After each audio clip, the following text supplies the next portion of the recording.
आग की लपटों से घिरा ये मकान इजराइल के नागरिक का है। हिजबुल्लाह के रॉकेट धमाके के बाद पूरा मकान जलकर राख हो गया है। इजराइल के हाइफा सिटी में भी हिजबुल्लाह के रॉकेट के बारूदी धमाके से कई घर तबाह हुए हैं। तस्वीर इजराइल के हाइफा सिटी की है। मकान युवाल सादा का है। उनके घर पर हुए हिजबुल्लाह के रॉकेट हमले से भारी नुकसान पहुंचा है। हमले से मकान की छत फट गई है। गनीमत ये रही कि हमले से पहले अलर्ट सायरन बजा और युवल घर से बाहर चली गई, लेकिन जब लौटी तो पूरा मकान तहस नहस हो चुका था। קמנו כמו כל הזמן שלפעמים יש אזעקות, לפעמים יש בומים. רגיל, שומרים על ההנחיות, יורדים למטה, אין לנו מרחב מוגן בתוך הבית, יש לנו רק בחוץ מקלט שכונתי, לא הספקנו להגיע אליו, אז אנחנו בדרך כלל נכנסים מתחת למדרגות, ונמצאים שם עד שהאזעקה מפסיקה.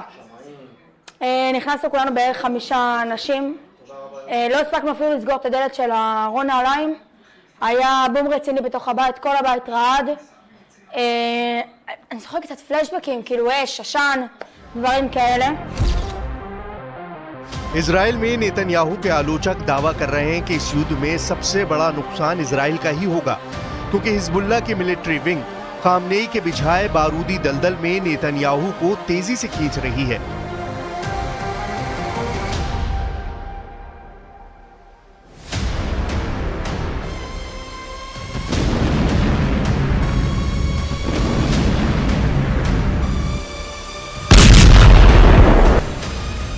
गाजा युद्ध में उलझे नेतन्याहू को खामनेई के प्लान के हिसाब से Hezbollah chief Nasrallah Lebanon front पर उलझे।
सुप्रीम लीडर अली खामनेई ही अघोषित तौर पर इन शिया मुस्लिम फाइटर्स के टॉप कमांडर भी हैं।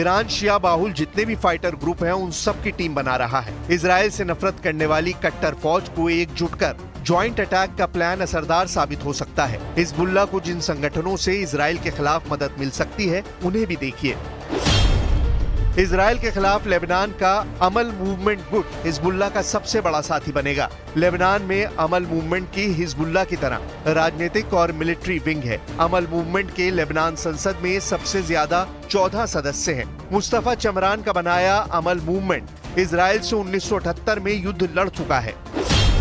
लेबनान से बाहर हिजबुल्लाह के साथ पाकिस्तान की ज़ैनब ब्रिगेड जुड़ेगी। ज़ैनब ब्रिगेड में ज्यादातर ईरान के शिया मिलिशिया लड़ाके हैं। सीरिया के गृह युद्ध में ज़ैनब ब्रिगेड ने बहुत बड़ा योगदान दिया था।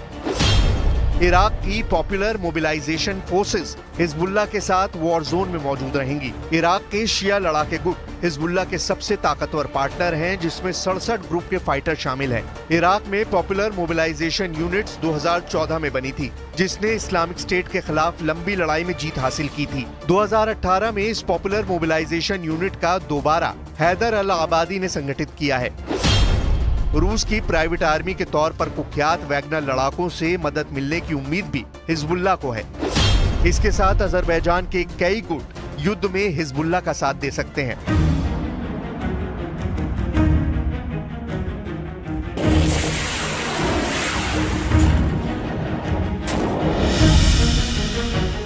यानी हिजबुल्लाह इजराइल को बराबर की टक्कर देने की ताकत जुटा सकता है, मगर नेतन्याहू अकेले तो युद्ध में होंगे नहीं। इजराइल का रखवाला दुनिया का सबसे ताकतवर देश सुपर पावर अमेरिका है। पश्चिम के वो देश इजराइल का साथ देते हैं जिनके पास एटम बम है। इसी वजह से नेतन्याहू ने हिजबुल्लाह के खतरे से निपटने की हुंकार भर दी है।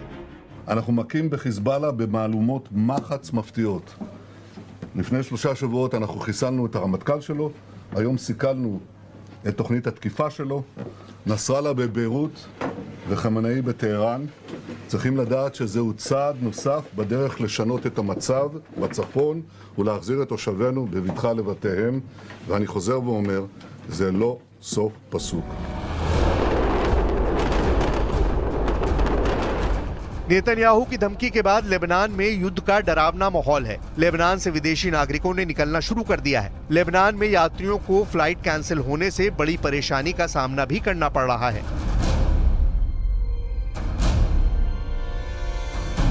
लेकिन काउंटर स्ट्राइक में अगर हिजबुल्लाह कामयाब हुआ तो समझ लीजिए इजराइल कई फ्रंट पर फंस जाएगा। इसीलिए कहा जा रहा है कि हिजबुल्लाह की मिलिट्री विंग ईरान के बिछाए बारूदी दलदल में इजराइल को तेजी से खींच रही है।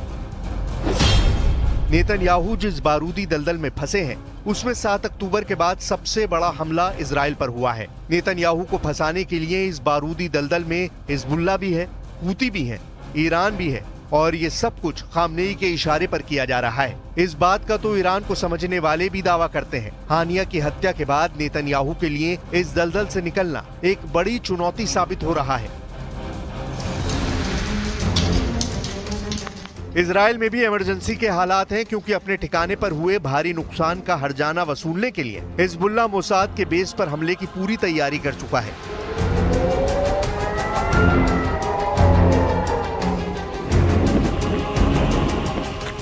इजराइल डिफेंस फोर्सेस ने भी इस हमले का अनुमान लगा लिया है। हिजबुल्लाह फाइटर इस बार नेतन्याहू को चौंकाने वाला अटैक अंजाम दे सकते हैं।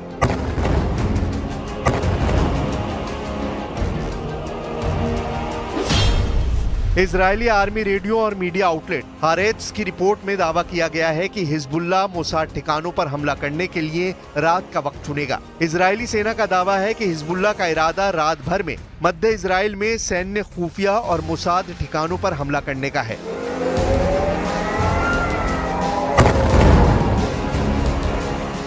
हिजबुल्लाह के हमले से निपटने के लिए इजराइल की पूरी फौज तैयार है। नेतन्याहू के जंगी जेट, डिफेंस सिस्टम, विध्वंसक मिसाइलें रेडी टू फायर हैं। इतिहास गवाह है कि इजराइल दुश्मन को तबाह करने के बाद ही रुकता है।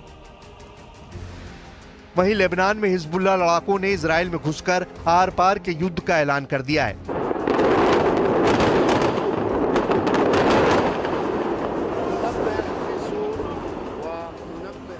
मतलब ये भीषण युद्ध गजा और रफा की त्रासदी से भी भयावह होने जा रहा है, क्योंकि हिजबुल्लाह ने इजराइल के नागरिकों को निशाना बनाया है।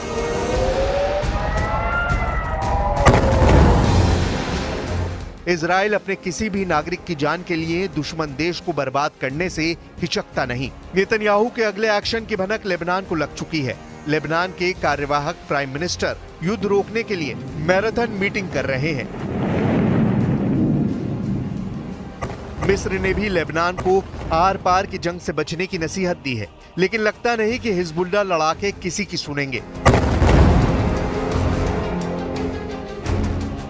अपने कमांडरों की मौत का बदला लेने के लिए बेताब हिजबुल्लाह चीफ हसन नसरल्लाह भी नेतन्याहू को बड़ा झटका देने की तैयारी में है। हालांकि इजराइल की मिलिट्री पावर के सामने हिजबुल्लाह का टिकना मुश्किल है। ईरान की मदद के बगैर हिजबुल्लाह का हश्र हमास जैसा ही होगा। मगर ईरान के supreme leader Ali Khamenei Hezbollah chief Nasrallah को बचाने की हर मुमकिन कोशिश में जुटे हैं। वजह है उनका लेबनान से पुराना रिश्ता। मुमकिन ये भी हो कि नेतन्याहू को 4 फ्रंट पर उलझाकर ईरान हानिया का हिसाब बराबर करे। ये बखेड़ा इस्माइल हानिया की मौत से शुरू हुआ है, जिसे इजराइल ने ईरान में घुसकर मार डाला। हमास के सुप्रीम लीडर की मौत का बदला लेने के लिए ईरान इजराइल को बर्बाद करने की धमकी पहले ही दे चुका है।